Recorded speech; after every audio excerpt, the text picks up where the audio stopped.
My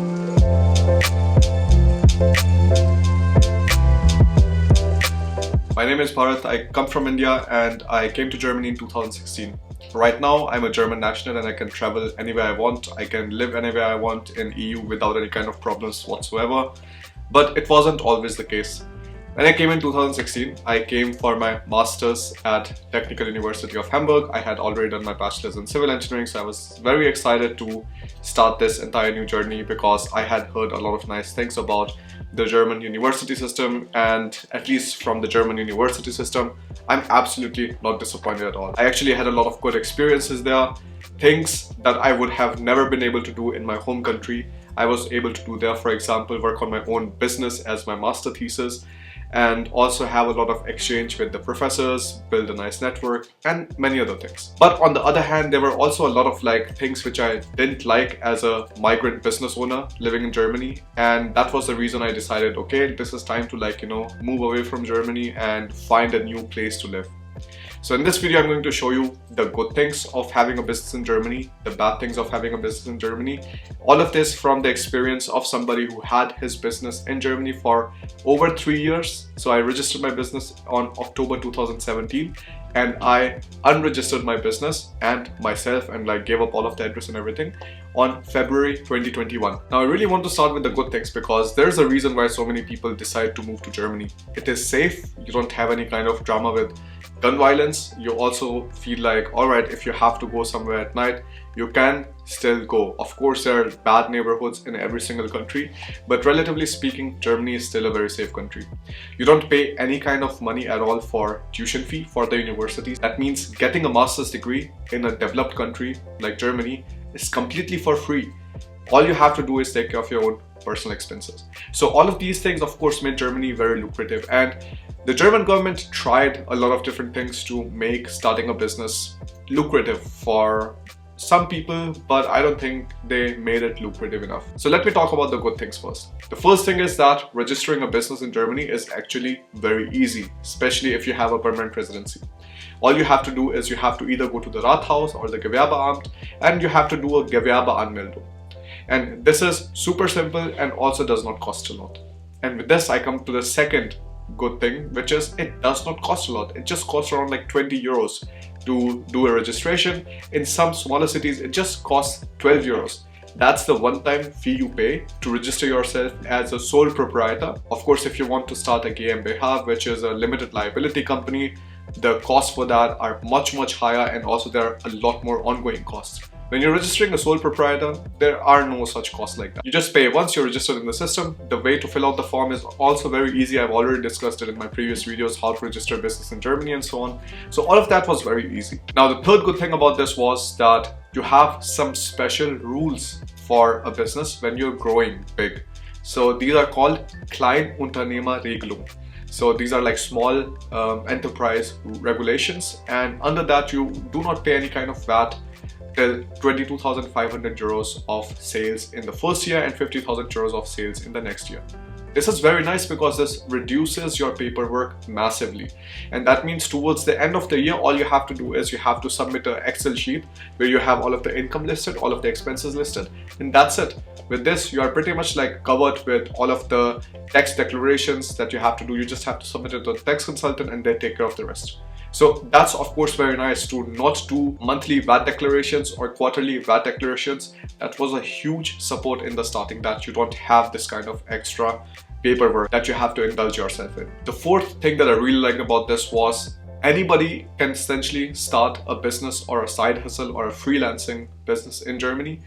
All you have to do is you have to take permission from the Ausländersbehörde, and once you do that, it's just a matter of days once they give you the permission with all of the necessary evidence that they need. Sometimes they need evidence from the university that because of your side hustle, your main studies are not going to suffer. And also most of the times when you are already full-time employed, your employer cannot deny you to not have your own side hustle unless it is already mentioned somewhere in the contract. So that's also one thing which is very interesting. That is you have some kind of room to play around, right? So all of this sounds very nice, all of this sounds okay, this is a perfect place to be, a perfect place to start a business and so on. And it sounded the same to me in the starting. I had the benefit that I was having almost native German proficiency at that time when I registered my business back in October 2017. And the reason was that I did my master's program in TU Hamburg in German. That means the medium of instruction of all of the subjects, lectures, presentations, most of them was German.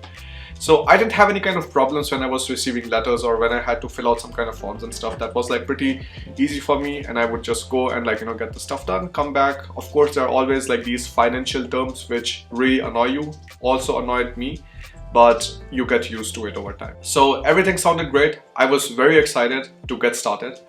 But then slowly and slowly, I started like realizing what is the reason why so many people complain about like having a business in Germany. And almost you speak to any of the small business owners who are growing, like you would always hear them complain about how horrible the bureaucracy is. And as a student, as an employee, you are still saved from it. If you feel like it is bad for you right now, you have no idea how bad it is for a business owner who is essentially trying to grow his business. So first year was great because I was still in the small business regulations. That means I didn't have to do any kind of VAT declaration and so on. And turned out that in the second year, so the declaration of the second year, you of course make the next year, that is in the third year, till the 6th month. So till the 6th month, we realized, all right, like, turned out like in the second year, we already had crossed 22,500. And this is a problem. So it was, I think, 22,700 or something. That was the amount. So all of a sudden, like even at that time, like we didn't receive anything. And we received the notice that we have to do all of the VAT declaration of that last year and the first 6 or 8 months that has already been spent of the third year now. And that is like, I haven't charged any of these people any kind of VAT. I haven't charged 19% VAT to my customers. But all of that VAT now I have to pay from my pocket because of this stupid regulation, essentially that 22,500, 22,700, no, you still exceeded by 200 euros. So you still have to pay the 19% VAT on all of the income that you have made from your customers within the EU. So this was of course not so nice experience for me because gathering all of this money in such a short time was a big hassle and something that I was really stressed out about, and yeah, that was really not a nice experience. So even though in the starting it feels really nice, the paperwork, it slowly starts gathering, and then you start seeing the faults in the system, like what are the places where things become a lot more difficult for you as the business owner.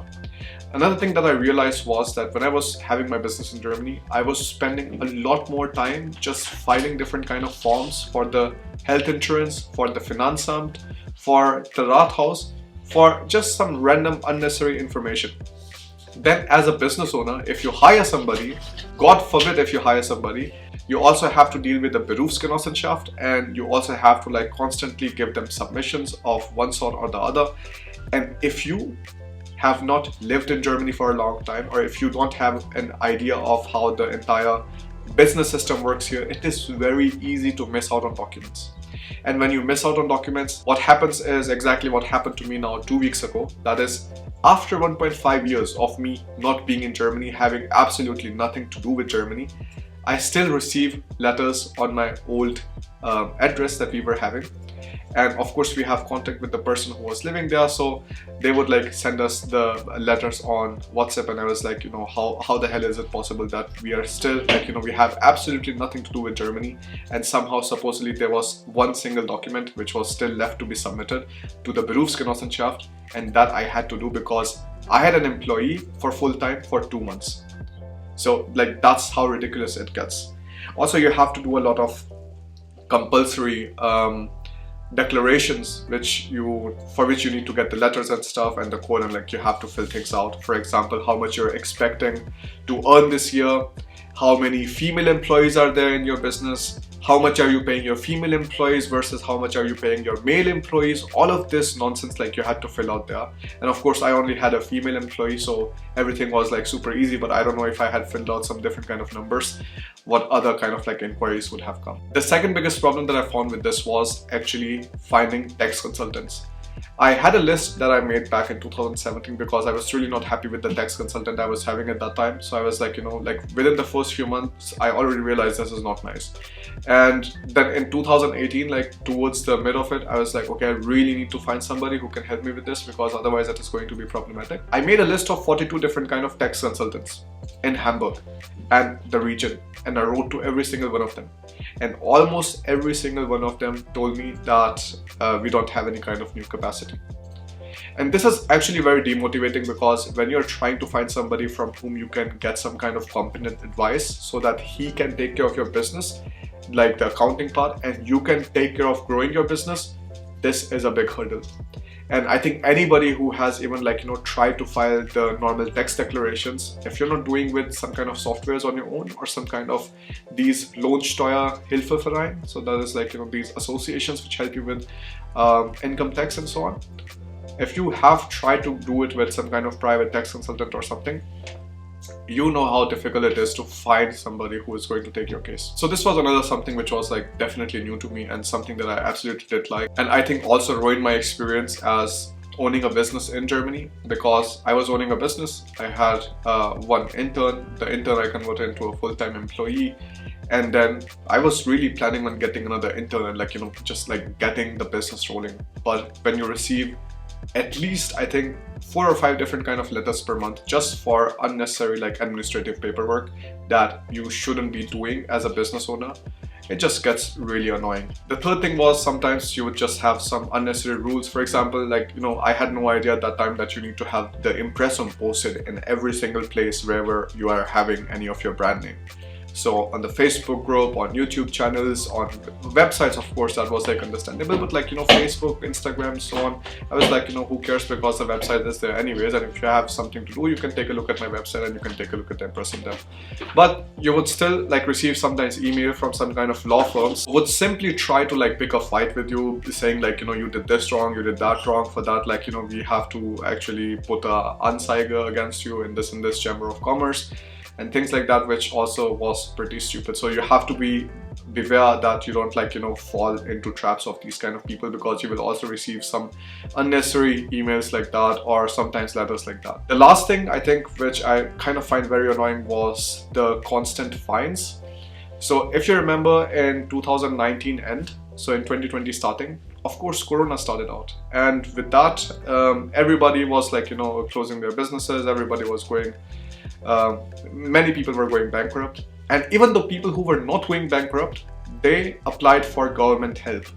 I know there was one gaming company, my friend was working in it, it just had 5 employees and they were granted 10 million euros of Corona help so that they can keep making computer games, just these 5-10 people.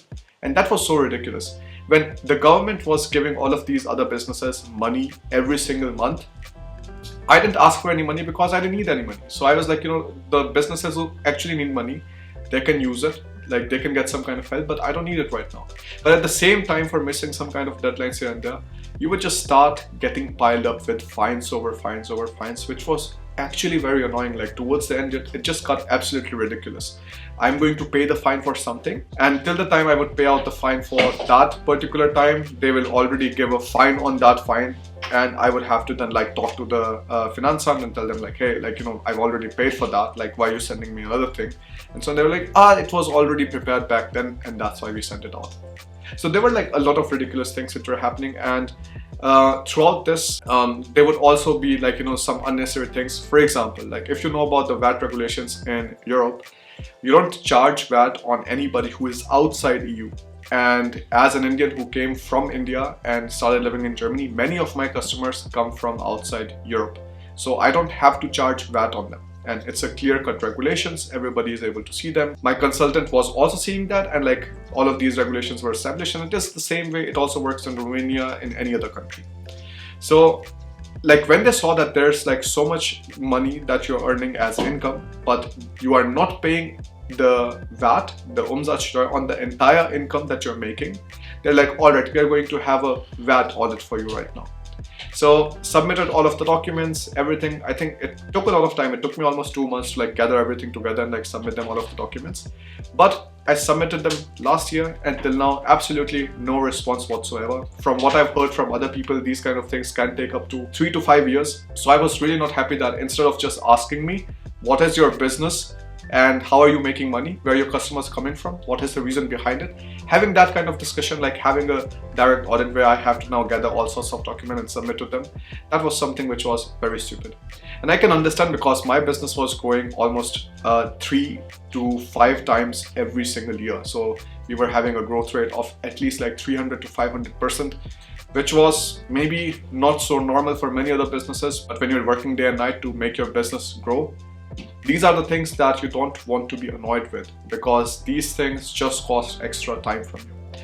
So after seeing all of this, towards December, it was like all of this got too much, with my full-time employee and then having all of these fines piling up, my tax consultant being absolutely incompetent in handling any of the issues which are arising, and constantly then going on vacations. Of course, it's so easy to take vacation in Germany, and that means if you have any kind of serious problems coming up, you're all on your own, which was a really bad thing. So with all of this, I was like, I really have to keep my sanity. I have to figure out a way to get to a place where I don't have to worry about my business paperwork so much, and I can just focus on living life and just working on my business, and not just on the paperwork, submitting these letters every single month. So then I was looking around and I came across some videos about Romania, started doing some research there. So from March 2021 and now it's July 2022, it's been almost 1.5 years, and my experience has been absolutely lovely. Not once I have received any kind of letter to my address, not once in my apartment in Romania, never. Not to my company's address, not to my private address. And my accountant is also very nice, so the people, they take care of everything. I don't have to really do much at all. I have to just gather all the transactions, they make the invoices, they get everything ready, and then we have our monthly submissions. All of that while paying a lot less in taxes. I've shared this in the previous videos that when you are having your own private limited in Romania, you're just simply paying 1% tax on your entire income, and you're paying 5% tax on dividends.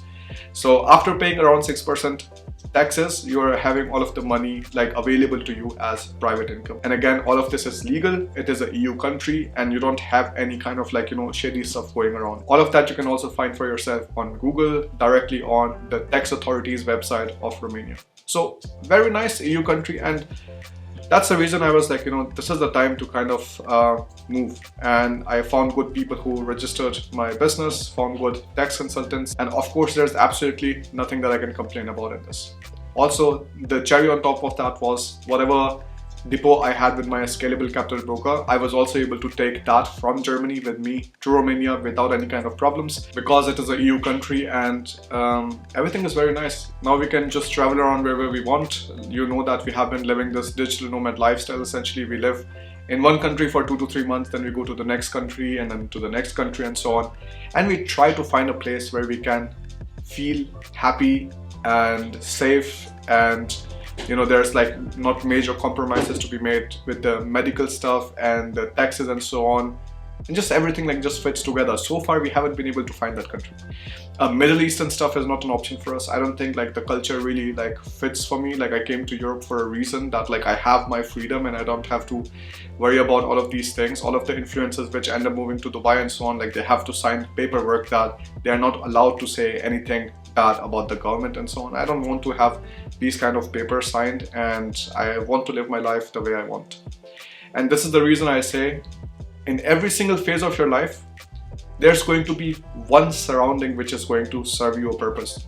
For me, at that time, it was Germany. It served me the purpose of growing big, but I realized quickly, if I'm not having insane amounts of money to invest in lawyers, tax consultants and so on, I will never be able to be completely happy and stress-free in Germany.